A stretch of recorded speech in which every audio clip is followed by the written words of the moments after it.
J'ai trouvé les billets d'avion que mon mari avait achetés pour emmener sa maîtresse à notre destination de lune de miel. Il y avait 2 noms sur cette confirmation de réservation imprimée, et aucun des 2 n'était le mien. Ces quelques feuilles de papier froissées dans la poche latérale de sa sacoche de travail ont suffi à réduire 10 ans de vie commune en un tas de cendres glacées, là sur le parquet de notre entrée. Mon cœur ne battait plus, il tabourinait contre mes côtes comme un animal pris au piège, cherchant désespérément une issue dans un corps qui ne reconnaissait plus sa propre réalité. Avant de vous dire comment j'ai tout démantelé, je vous demande de vous arrêter une seconde pour vous abonner, et like cette confession et partager votre propre expérience dans les commentaires, car c'est en nous entendant que nous restons debout. Parfois le silence est une prison, et aujourd'hui je choisis d'en sortir, mot après mot, même si chaque syllabe me coûte une partie de mon âme. Nous vivions dans ce bel appartement haussmannier du 16e arrondissement, avec ces moulures que nous avions mis des mois à restaurer, ce parquet en poids de gris qui graissait sous nos palematais, et cette lumière si particulière qui baignait notre salon en fait de journée. Thomas était mon ancre, un homme solide, architecte, avec cette précision dans le regard et cette manière de me toucher qui me faisait oublier toutes les tempêtes du monde extérieur. Notre histoire était devenue une évidence, un mélange confortable de rituels partagés, de dîners arrosés de verre rouge et de projets de vacances que nous passions des semaines à planifier, le nez plongé dans des cartes géographiques. On riait souvent de notre complicité, de la façon dont on finissait les phrases de l'autre sans même réfléchir. Pour moi, il était celui qui, en rentrant le soir, déposait un baiser sur ma nuque avant même de retirer son manteau. Je me souviens de ces soirées où le silence était devenu notre langage préféré. Je travaillais dans la communication, je gérais des crises, des agendas surchargés, mais dès que je franchissais le seuil de notre porte, le mode s'effaçait au profit de notre sanctuaire. Il y avait une routine, une harmonie presque chorégraphiée.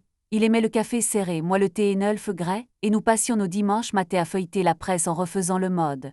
Je n'avais aucune raison de douter. Pourquoi l'aurais-je fait? Il était mon mari, mon amant, mon meilleur ami. Lorsque j'ai vu ses billets pour Satoré, cette petite île des Cyclades où nous avions passé notre lune de miel, cet endroit où nous avions scellé nos promesses sous un coucher de soleil qui semblait éternel, j'ai cru à une erreur informatique, à un bug dans son application de voyage, à une blague de mauvais goût. Puis, la réalité m'a frappé de plein fouet, avec une violence indicible. Le nom de la femme n'était pas celui d'une collègue, ni d'une cliente. C'était un nom que je connaissais, une connaissance, une femme qui gravait dans notre cercle social, quelqu'un à qui j'avais offert un verre lors de notre dernière réception à la maison.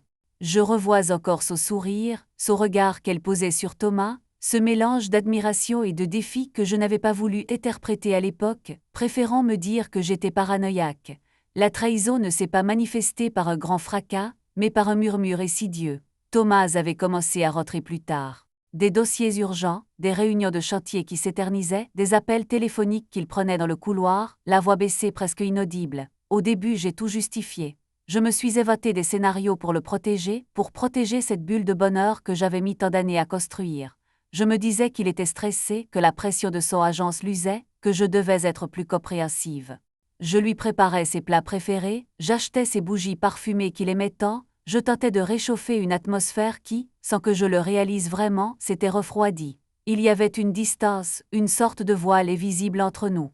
Il était là physiquement, mais ses pensées semblaient flotter dans une dimension où je n'avais plus accès. Quand je l'interrogeais, il avait ce sourire désarmant, celui qui me faisait toujours fondre, et il me disait que j'imaginais des choses, que mon travail me rendait nerveuse, que tout allait bien. C'est cette condescendance, ce mépris déguisé en tendresse, qui me fait le plus mal aujourd'hui quand j'y repense. Comment a-t-il pu me regarder dans les yeux, sachant qu'il préparait ce voyage? Comment a-t-il pu m'embrasser avec ces mêmes lèvres qui, je l'imaginais désormais, prononçaient des mots doux pour une autre? Mon esprit tournait en boucle, essayant de comprendre le moment précis où tout avait basculé. Était-ce lors de ce séminaire à Lyon? Ou peut-être durant ces week-ends où il prétendait aller voir ses parents à la campagne? Chaque détail de notre vie quotidienne est devenu un indice potentiel, une preuve de mon aveuglement. Je regardais nos photos encadrées, nos souvenirs de vacances, et je ne voyais plus que des mensonges figés dans le temps. La maison, autrefois si chaleureuse, est devenue un espace oppressant. Je me sentais étrangère dans mon propre salon. Je passais mes journées à feindre la normalité, à sourire à mes collègues, à répondre aux emails, alors qu'à l'intérieur je me liquéfiais. Chaque bruit dans l'appartement me faisait sursauter, le moindre craquement du parquet sonnait comme un avertissement. J'ai commencé à fouiller. C'est une humiliation sans nom que de devoir espionner l'homme avec qui l'on partage son lit, mais le besoin de vérité était devenu une drogue. J'avais besoin de savoir, besoin de confirmer l'étendue du désastre. Je ne cherchais pas le pardon, je cherchais la certitude pour pouvoir, en fait, fermer ce chapitre. J'ai trouvé d'autres choses.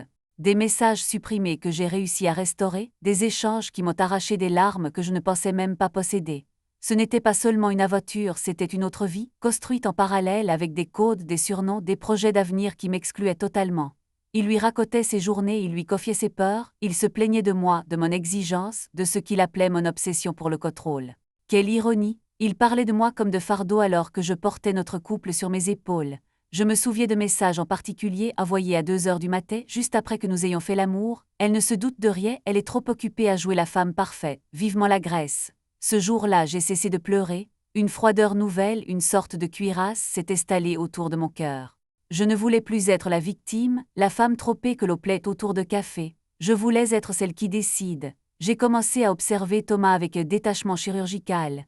Je notais chaque mensonge, chaque hésitation dans sa voix, chaque fois qu'il ajustait son col avant de sortir. Je suis devenue une ombre dans ma propre demeure. Il ne s'en rendait même pas compte, tellement il était convaincu de ma passivité. C'est ce qui le rendait si confiant, si méprisant. Il pensait que j'étais acquise, un meuble de plus dans notre intérieur soigné. Pourtant, malgré cette colère sourde qui grondait en moi, j'éprouvais encore des accès de nostalgie, des moments où, en le voyant lire sur le canapé, j'avais envie de tout lâcher, de courir vers lui et de lui demander pourquoi, juste pourquoi.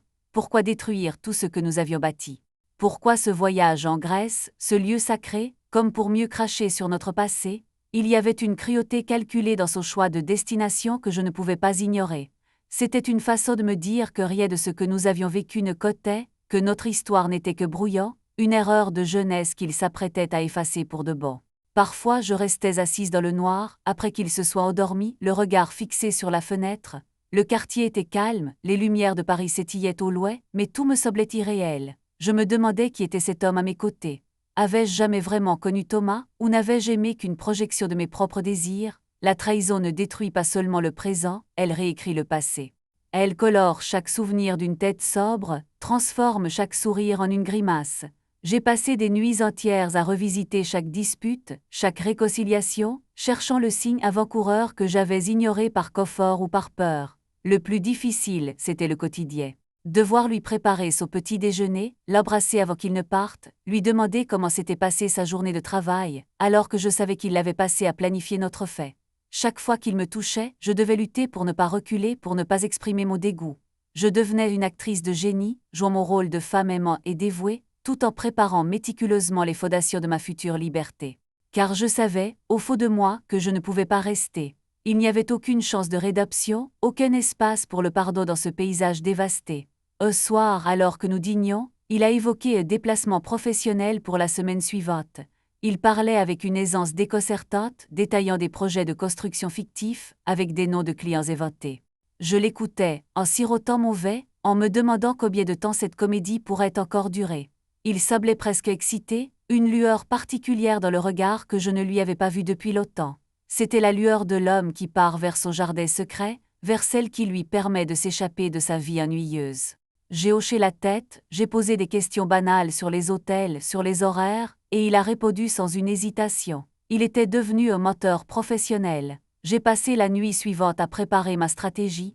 Ce n'était plus une question de douleur, c'était une question de survie. Je ne pouvais pas me laisser détruire par sa médiocrité.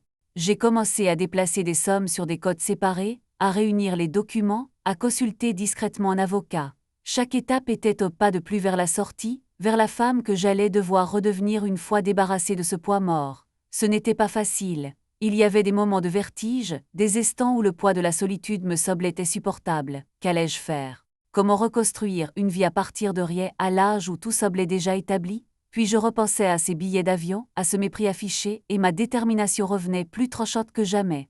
Il pensait que j'étais faible, que j'allais m'effondrer quand la vérité éclaterait, que je demanderais à rester, que je supplierais pour qu'il ne parte pas. Il ne connaissait pas la femme qu'il avait réveillée en me trompant.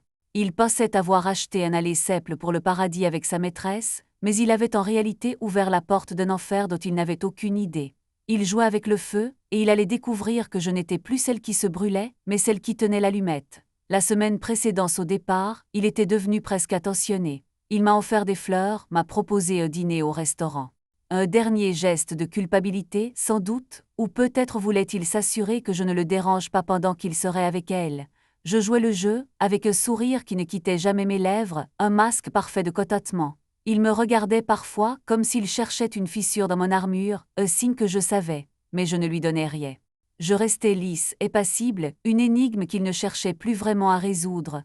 Le soir avant son départ, il est venu me trouver dans la chambre, alors que je préparais ma propre valise. Pas pour le voyage, mais pour ce qui allait suivre. Il s'est approché, m'a passé les mains autour de la taille, et m'a murmuré « Tu me moqueras, tu sais ». J'ai senti un haut le cœur, une envie irrépressible de lui cracher au visage, mais j'ai simplement tourné la tête, posant ma main sur la sienne. « Tu me moqueras aussi, Thomas » ai-je répondu avec une sincérité glaciale. Ce n'était pas un mensonge.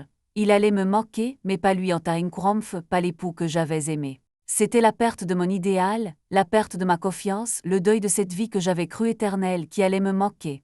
Il est parti le lendemain, très tôt, alors que le ciel parisien était encore gris, chargé de cette pluie fine qui rend la ville si mélancolique. Je l'ai regardé fermer la porte, ce son métallique de la serrure qui claque, ce bruit définitif qui marquait le début de la fête.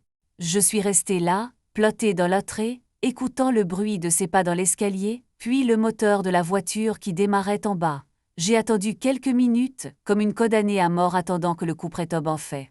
Et puis, quand le silence est redevenu complet, je me suis dirigée vers le salon. J'ai pris un verre, je me suis servi un fond de whisky, et je me suis assise dans le fauteuil où il passait ses soirées. Je n'avais jamais bu de whisky, mais il me semblait que c'était le moment idéal.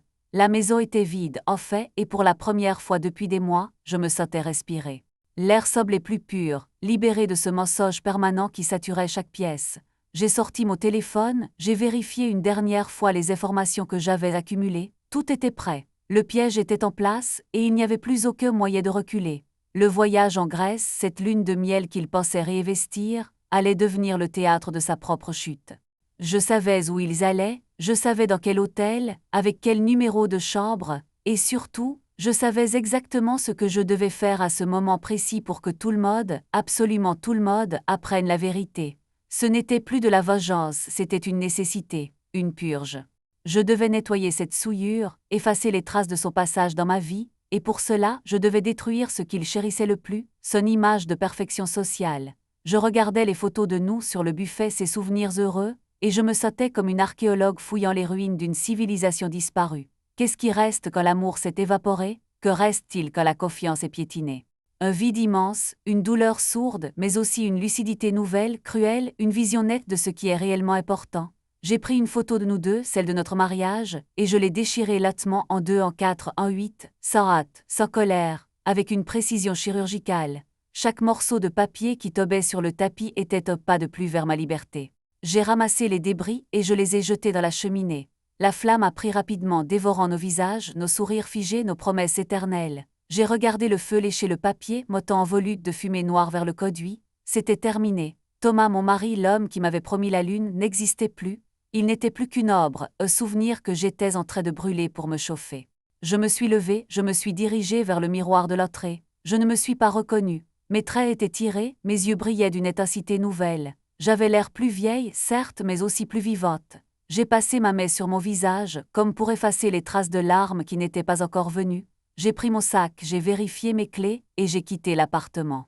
Je n'allais pas attendre ici son retour, ni ses appels, ni ses excuses pathétiques. J'allais partir, là où il ne pourrait pas me trouver, et je le laisserais découvrir les conséquences de son voyage seul, au milieu de ses propres ruines. Pourtant, alors que j'atteignais la porte, j'ai entendu le téléphone sonner. C'était lui. Mon cœur a fait un bond, une réaction viscérale que je ne pouvais pas contrôler. Il m'appelait. Sans doute pour son petit numéro de « Tout va bien, je suis bien arrivé, je t'aime », j'ai hésité, la main sur la poignée. Répondre, ne pas répondre, écouter le son de sa voix, cette voix qui pendant 10 ans avait été mon berceau et qui aujourd'hui était une arme. J'ai laissé le téléphone sonner. 1 fois, 2 fois, 3 fois. Le silence qui a suivi la fin de la sonnerie était plus lourd que tout ce que j'avais connu. Il était le silence de la rupture définitive. J'ai ouvert la porte, j'ai franchi le seuil, et pour la première fois depuis très longtemps, j'ai senti le vent sur mon visage, un vent frais, un vent de liberté.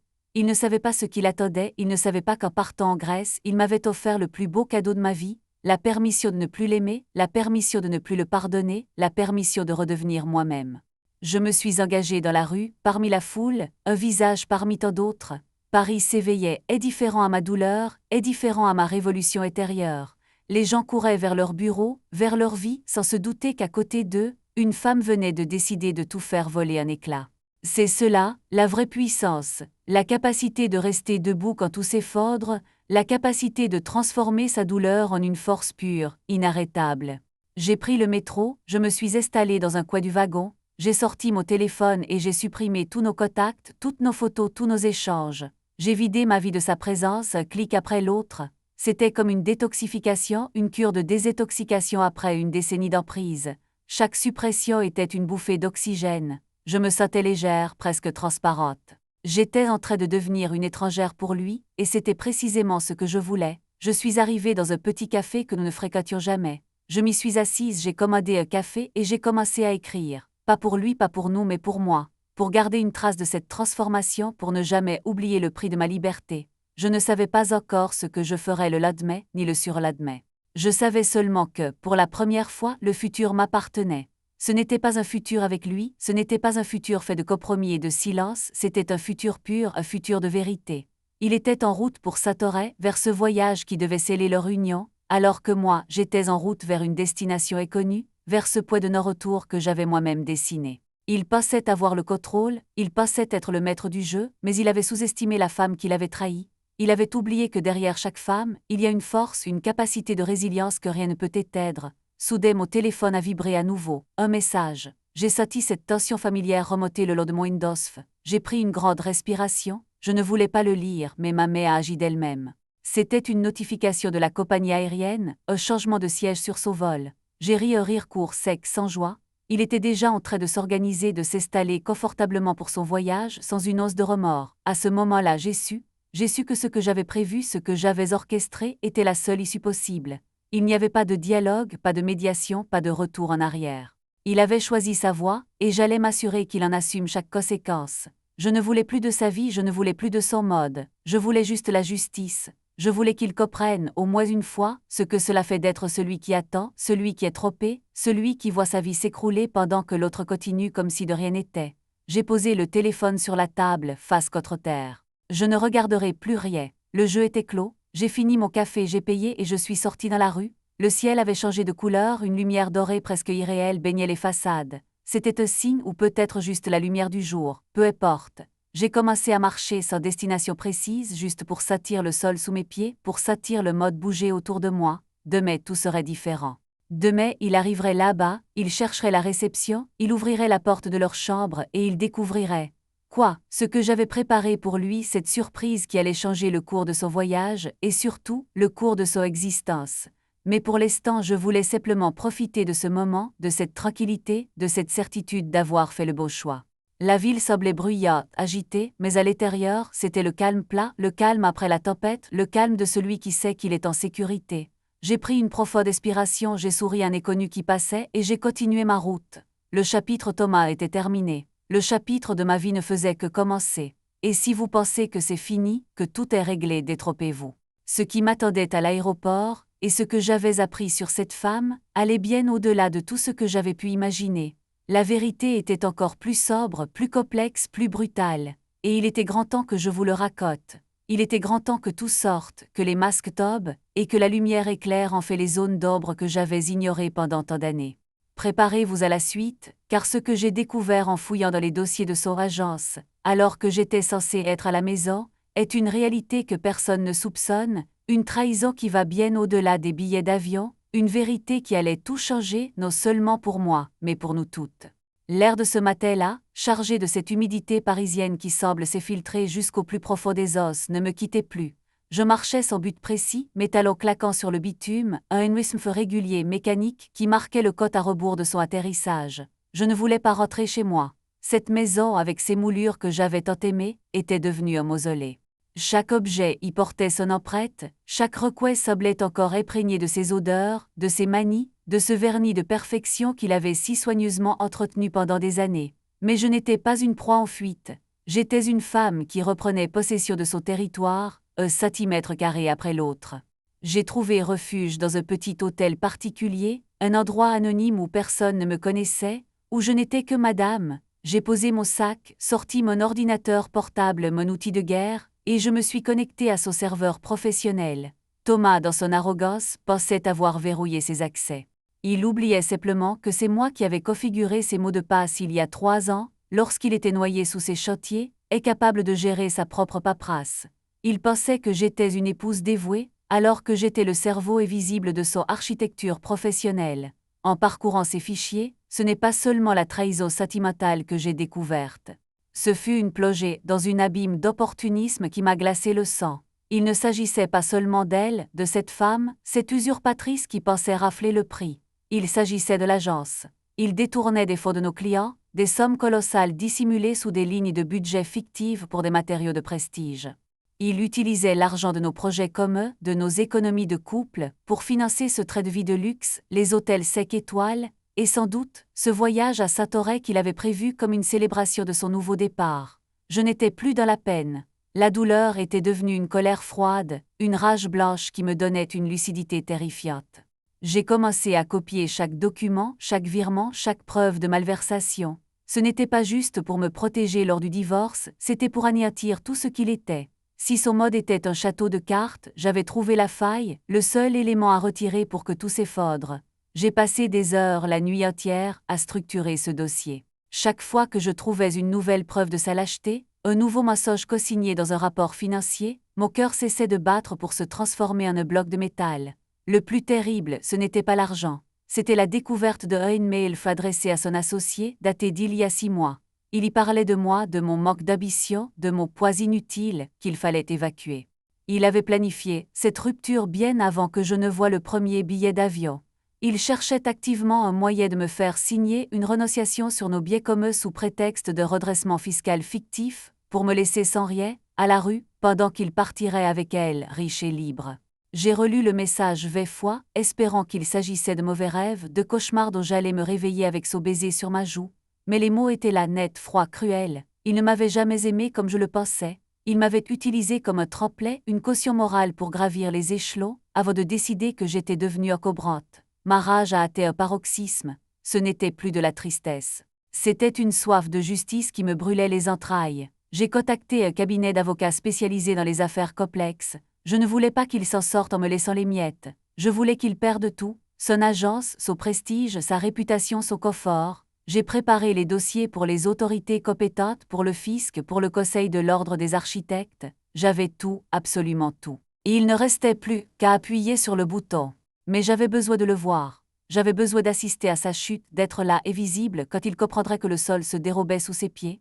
J'ai pris un vol pour Athènes, puis le ferry pour Lille. Je me suis installée dans un petit hôtel non loin de celui qu'il avait réservé, une villa isolée avec vue sur la caldeira. Saint-Oret, cet endroit sublime, ce bleu si pur qui contrastait si violemment avec la noirceur de mon esprit. Je le voyais de loin, dans les ruelles pavées mais dans la mer avec elle. Il riait, il semblait léger et souciant. Elle était jeune, elle portait une robe blanche, elle avait ce regard de celle qui croit avoir conquis le monde. Le voir ici avec elle dans le décor même de notre lune de miel aurait dû me détruire. Au lieu de cela, j'ai ressenti un détachement absolu. C'était comme regarder un film dont je connaissais la fin, un drame dont j'avais moi-même écrit le dénouement. Je ne pleurais plus, je n'attendais plus. Je suis restée cachée observatrice patiente. J'ai attendu qu'il reçoive les notifications, qu'il ouvre les courriels, qu'il comprenne que son agence était fermée administrativement, que ses comptes bancaires avaient été gelés et qu'une enquête pour détournement de fonds était ouverte. Le 3e soir, alors que le soleil déclinait, teignant le ciel de nuances de pourpre et d'or, je l'ai vu sortir sur la terrasse de leur villa. Il était au téléphone gesticulant le visage décomposé, il a jeté son téléphone au sol, il a hurlé. Il ne comprenait pas, il cherchait le coupable, il pestait contre le ciel. Je suis restée assise sur la terrasse de ma chambre, un verre de vin à la main, observant le spectacle. C'était la chose la plus satisfaisante que j'ai jamais vécue. Il était là, totalement désemparé, sa vie construite sur le mensonge venant de s'évaporer.